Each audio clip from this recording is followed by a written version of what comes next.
안녕하세요 여러분, 윤하나입니다. LG화학과 SK이노베이션이 2년에 걸친 배터리 전쟁을 마무리 지었습니다. 그동안 마음 졸여왔을 주주분들에게는 정말 좋은 소식일 텐데요. 이 긴 여정에 대해 한번 짚고 넘어가는 게 앞으로 SK이노베이션이나 LG화학에 투자하는 데 도움이 될 것 같아 한번 정리를 해보려고 합니다. 지난 2월 ITC에서 LG화학과 SK이노베이션의 배터리 소송에서 SK이노베이션에게 10년 동안 수입 금지 조치 최종 판결을 냈는데요. ITC는 특허나 저작권, 그리고 불공정 무역거래 행위 등을 다루는 준사법기관입니다. 또한 ITC는 행정부 소속 기관입니다.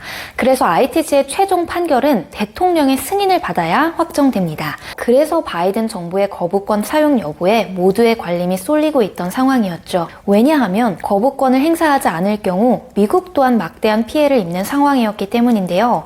만약 바이든 대통령이 거부권 행사를 하지 않을 경우 SK이노베이션이 3조 원을 투자해 짓고 있던 조지아주 공장을 철수해야 하는 상황이었습니다.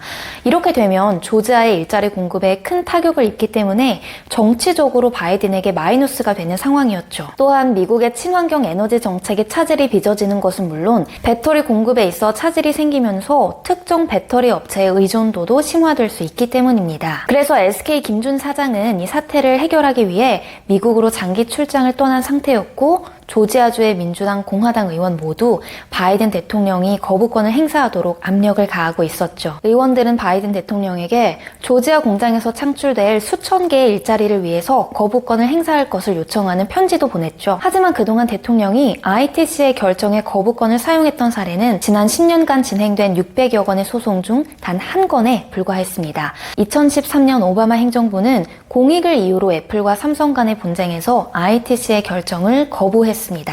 하지만 영업비밀 침해권에서 대통령의 거부권을 행사한 적은 단 한 차례도 없었으며 극히 드문 일로 아무도 큰 기대를 할 수 없는 상황이었습니다.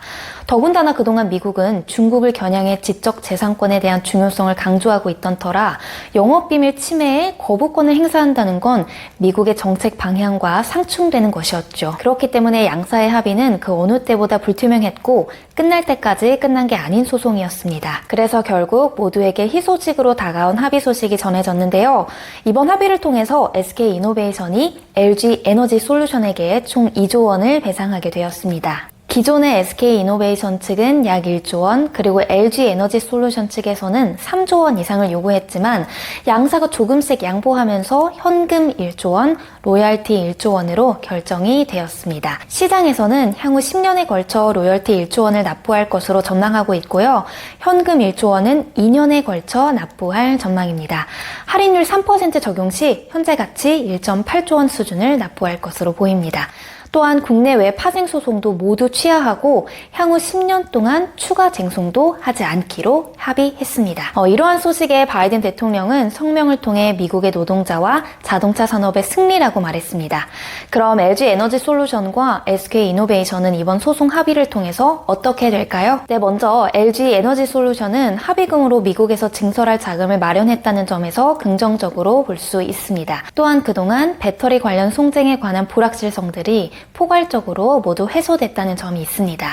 SK이노베이션은 2조 원이라는 비용 부담은 있으나 민사소송 등으로 장기화되어 커질 수 있는 배상금을 2조 원으로 마무리했다는 점을 긍정적으로 볼 수 있습니다. 또한 포드와 폭스바겐 등 주요 고객사의 공급 불확실성이 제거되었습니다. 거기에 소송 비용으로 발생하고 있던 막대한 변호사 비용과 합법적 로비 등 일회성 비용 제거로 당초 계획했던 배터리 사업의 손익 분기점을 도달하는 지점이 빨라질 전망입니다. 그렇다면 SK이노베이션이 배상해야 할 2조 원으로 SK이노베이션이 받는 재무적 타격은 어느 정도일까요? 앞으로 재무 부담은 지속되겠지만 그린보드 발행과 페루 광산 매각만으로도 약 2조 원 수준의 자금은 마련된 상태입니다. 또한 루브리컨트와 SK 종합화학 매각 등 5월에 상장 예정인 SKIT를 통해 유입될 자금으로 배터리 관련 투자에는 큰 이상이 없을 것으로 보입니다. 하지만 SK이노베이션은 여전히 풀어야 할 일들이 정말 많은데요. SK이노베이션의 미국 조지아주 이 공장은 2022년 완공 완공될 예정이며 유럽 3공장의 경우 2021년 3분기부터 착공이 시작됩니다.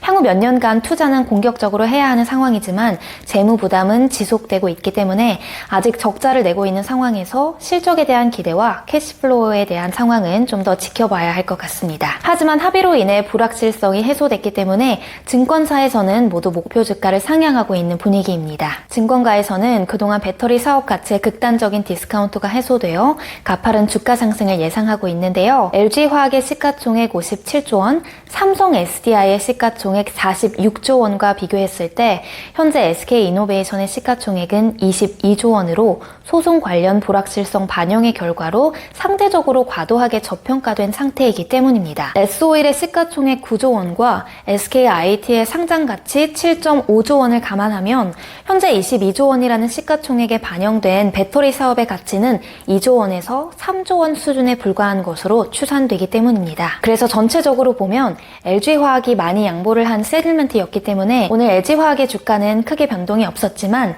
SK이노베이션의 주가는 11% 상승했는데요. 앞으로 그동안의 불확실성으로 발목이 함께 묶였던 관련주들도 함께 살펴보는 게 좋을 것 같아요. 특히 SK이노베이션의 협력사이자 2차 전지용 양극화 물질과 전구체 등을 제조하는 에코프로비엠의 주가가 오늘 8% 이상 상승했습니다. 또한 2차 전지에 들어가는 동박을 LG에너지솔루션과 SK이노베이션에 공급하는 소재 사업 SKC는 5% 상승했습니다. 에코프로비엠과 SKC 모두 고객사가 합의를 하면서 수주 관련 불확실성이 제거된 거죠. 네, 오늘은 SK이노베이션과 LG에너지솔루션의 소송 결과에 대해 알아봤는데요. 큰 골칫거리였던 불확실성이 해소되니 저도 마음이 좀 편안해지네요. 좋아요와 구독, 알림 설정 잊지 말아주시고요. 저는 더 유익한 영상으로 돌아오겠습니다. 유나나였습니다. 다음 영상에서 만나요.